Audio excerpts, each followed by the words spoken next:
O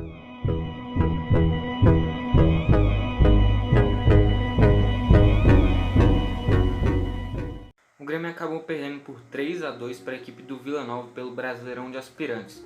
Eu vou fazer meio que uma análise geral sobre os jogadores do Grêmio e do Vila Nova, os que eu vi de destaque, e eu vou buscar colocar os melhores momentos aqui, e eu vou colocar aqui embaixo, ou na descrição do vídeo, ou nos comentários, o link dos melhores momentos separados. Eu vou buscar encontrar, se eu não encontrar, desculpa, mas eu vou fazer o máximo para conseguir encontrar. Bom, antes que eu me esqueça, eu vou trazer aqui os destaques que eu vi do Vila Nova. Eu vi basicamente 3 jogadores que são muito qualificados e uma ressalva para um jogador que eu também vi que tem um estilo de jogo até que bacana. Bom, já começando por esse jogador, que é o João Pedro, o camisa 10 do Vila Nova, um jogador que dá muita dinâmica, mas como ele é um camisa 10, creio eu que para essa função você tem que ter uma visão de jogo muito boa, e eu acho que ele ainda tem que melhorar nessa questão. Mas esses 3 destaques que eu vi do Vila Nova foram os seguintes: na lateral esquerda, o Igor, que ele participou de várias jogadas ofensivas. Teve, deixa eu ver se agora eu me lembro, o Matheus, que fez o primeiro gol do Vila Nova logo no início do jogo, depois de uma bobeira defensiva do Grêmio, e um chute muito forte. É um jogador que chega bastante e tem uma presença ofensiva. E o jogador que mais me surpreendeu, que eu achei mais completo, que se chegasse no Grêmio eu acho que não sentiria e agregaria bastante, por exemplo, nesse time de transição, que é o Marquinhos, o camisa 5 do Vila Nova. Gostei bastante dele, ele é um volante que arma direitinho esse time do Vila Nova, controla esse meio campo. Gostei bastante, para mim ele foi um dos melhores da partida. Indo para o Grêmio, no gol foi o Vinícius Machado, fez uma partida regular. Não fez nenhum milagre, não fez nenhuma defesa, as bolas que chegaram acabaram entrando, mas não teve nenhuma falha dele, assim pelo menos pela minha visão. As laterais, Wanderson e Matheus Nunes, os dois são muito bons laterais, na minha visão. Se quiser pode subir os dois. Os dois têm muita qualidade. O Wanderson, a principal qualidade dele, pelo menos na minha visão, é a vitalidade, força, velocidade. Além de ser um jogador que sabe driblar e é muito inteligente. Porém, eu acho que o Matheus Nunes é mais completo, por exemplo, naquela questão dos cruzamentos. Nos passes decisivos, ele tem mais qualidade nessa questão, pelo menos é isso que eu enxergo. Um jogador que também é muito inteligente, tanto na parte da marcação, quanto na armação de jogadas. Na minha visão, é um meia que está jogando na lateral esquerda, pela qualidade dele, que é algo impressionante, eu gosto bastante dele. A defesa, Heitor e Emanuel, eu não sou assim fã dos dois. Os dois são zagueiros regulares. Eu gosto um pouquinho mais do Heitor, porque ele tem uma saída de bola mais qualificada.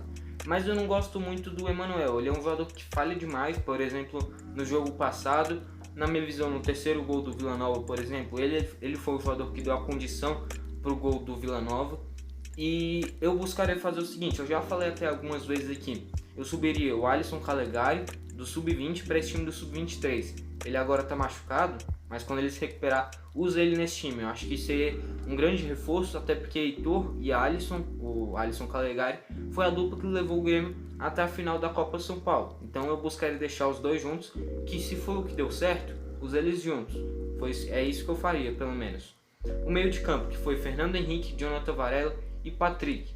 O meio de campo meio apagado, mas que teve alguns lampejos. O Jonathan Varela, para mim, fez uma partida abaixo, ele que vinha sendo usado na lateral direita, porque o Wanderson não estava podendo jogar e estava indo muito mal, como eu vinha falando.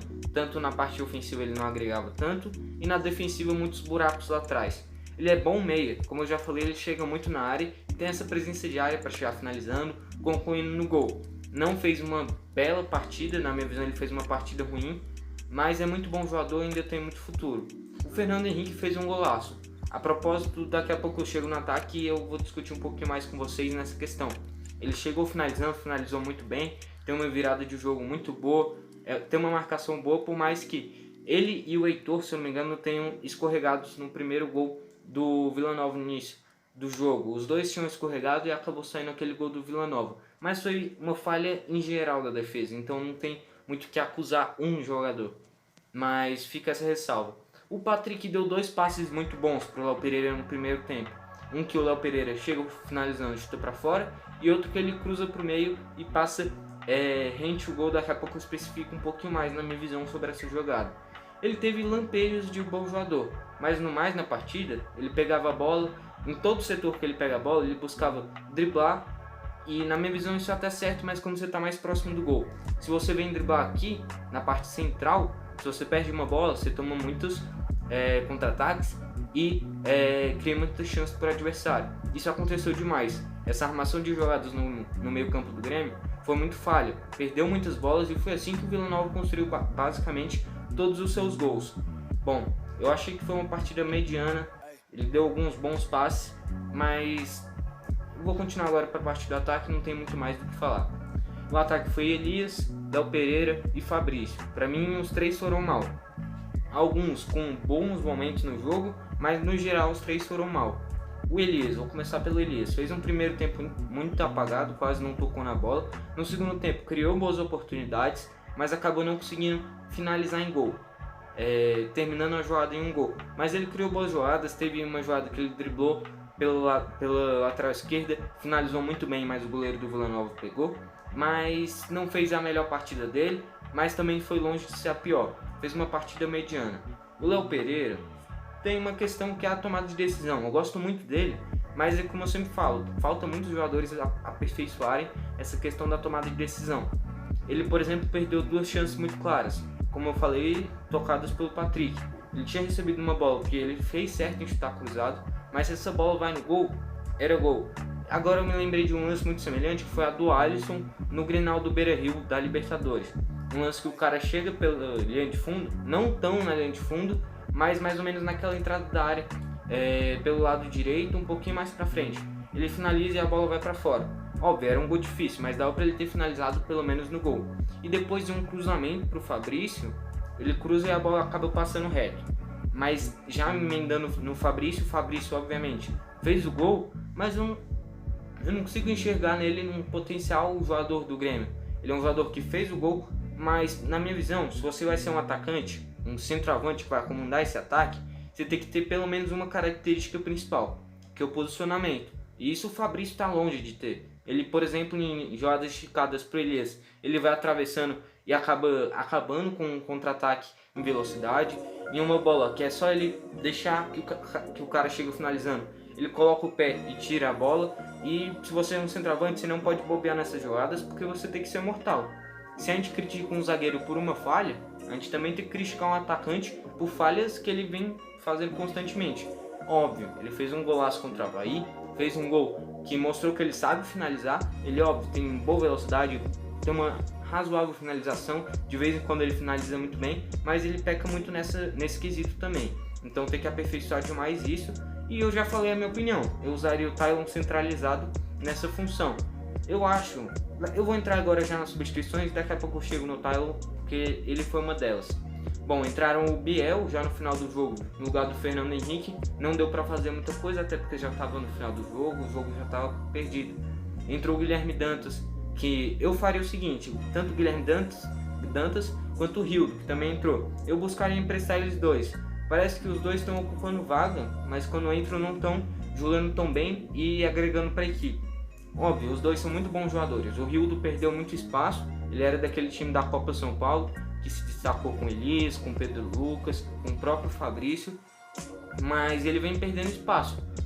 Agora eu nem me lembro, para você ter ideia, a última partida que ele foi titular, a última partida que ele foi usado como uma peça fundamental. Ele raramente estava entrando, então eu acho que eu emprestaria ele, assim como o Guilherme Dantas, que quando entrou muito mal, entrou perdido, não sabia o que fazer a partida, por mais que ele tenha muita qualidade, assim como o Rildo.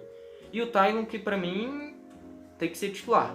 Na minha visão, ele é um jogador que tem um posicionamento, como eu falei, perfeito. Não digo nem na hora de finalizar, mas por exemplo, uma jogada esticada pela direita, ele tem uma inteligência tática muito boa.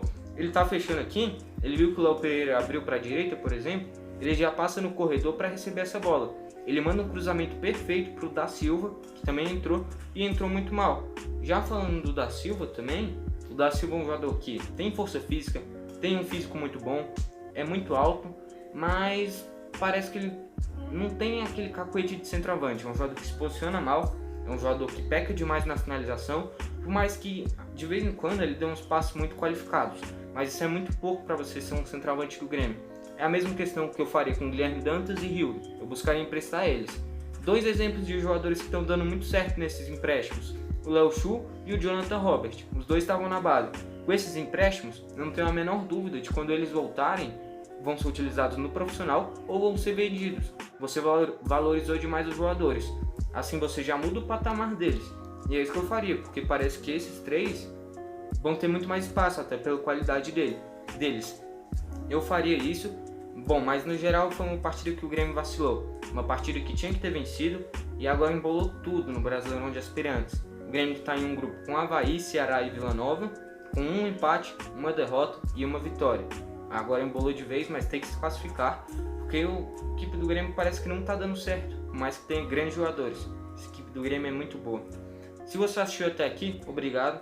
Não esquece de se inscrever e ativar o sininho, porque o YouTube vai te notificar quando sair os vídeos novos. E se você achar que alguém vai gostar desse tipo de conteúdo, também compartilha esse vídeo daqui. Bom, foi esse o vídeo e falou!